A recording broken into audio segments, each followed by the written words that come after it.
Tahir Hussain case में supreme court के जजों में मतभेद क्यों?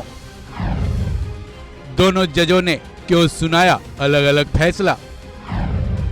ताहिर हुसैन को जेल या बेल? दिल्ली दंगों के आरोपी ताहिर हुसैन ने दिल्ली चुनाव प्रचार के लिए अंतरिम जमानत की याचिका सुप्रीम कोर्ट में लगाई थी। मांग यह है कि चूंकि वो दिल्ली के मुस्तफाबाद विधानसभा सीट से असदुद्दीन ओवैसी की पार्टी AIMIM के उम्मीदवार हैं, ऐसे में चुनाव प्रचार के लिए उनको अंतरिम जमानत दी जाए। लेकिन सुप्रीम कोर्ट में ताहिर हुसैन की अंतरिम जमानत की याचिका पर अब पेंच फंस गया है। सुप्रीम कोर्ट में जस्टिस पंकज मित्तल और जस्टिस अहसानुद्दीन अमानुल्लाह की 2 जजों की बेंच ने ताहिर हुसैन की अंतरिम जमानत की याचिका पर सुनवाई की। सुप्रीम कोर्ट में इस केस को लेकर पेच ये फंस गया है कि दोनों जजों ने अलग अलग फैसला सुनाया है, जिसके बाद सवाल ये है कि जब ये फैसला 1 के अनुपात में 1 से टाई हो गया, तब अब आगे क्या होगा?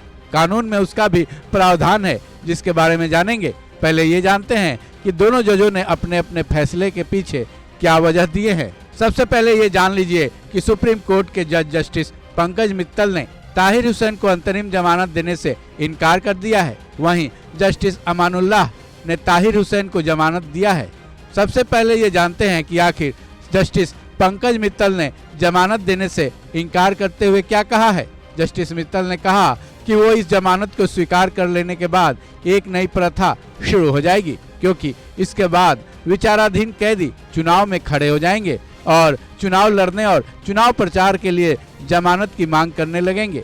साथ ही साथ जस्टिस मित्तल ने यह भी कहा कि ऐसे में जितने दिन वो बाहर रहेंगे, गवाहों और सबूतों के साथ छेड़छाड़ होने की पूरी संभावना बनी रहेगी। वैसे भी चुनाव प्रचार के लिए मिले 10 से 15 दिनों में कोई उद्देश्य पूरा नहीं होगा, क्योंकि एक इलाके में सालों तक काम करना पड़ता है, तब जीत मिलती है।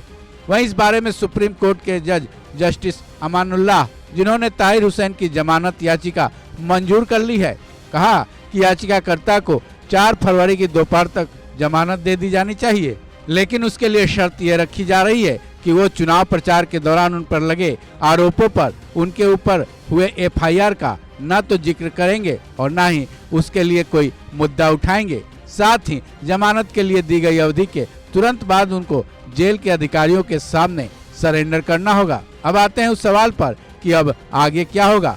दरअसल जब 2 जजों की तरफ से फैसले का अनुपात बराबर हो जाता है, तब एक नई बेंच का गठन किया जाता है। जाहिर है अब 3 जजों की नई बेंच का गठन किया जाएगा, जिसका पूरा अधिकार सुप्रीम कोर्ट के चीफ जस्टिस संजीव खन्ना के पास है। ऐसे में अब ये देखना अहम होगा कि CJI खन्ना कब तक 3 जजों की बेंच का गठन करते हैं और उन जजों का फैसला क्या होता है। तब तक ताहिर हुसैन को और उनकी पार्टी को इंतजार करना होगा। इस खबर में बस इतना ही।